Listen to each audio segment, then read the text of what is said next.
मी कृणाल गोसावी. मी गोपाल एजन्सीला मी सेल्समॅन आहे.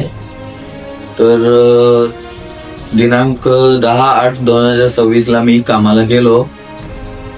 सकाळी 10 ते 11 वाजता मी ऑर्डरला गेलो होतो. तेव्हा तिथं 4-5 मुले आले. त्यांनी थोडंसं म्हणजे रात्री वादविवाद झालं होतं, त्याच्यावर ते आले तिथं सकाळी आणि त्यांनी मला चाकूने डायरेक्ट छातीवर हल्ला केला. पण मी ते हल्ला वाचवलं आणि तिकडनं त्यांना धक्का मारून पळालो. मी पळत त्यांनी 4-5 वार केले माझ्यावर, पण एक वार त्यांच्या पायावर लागून गेलं मला.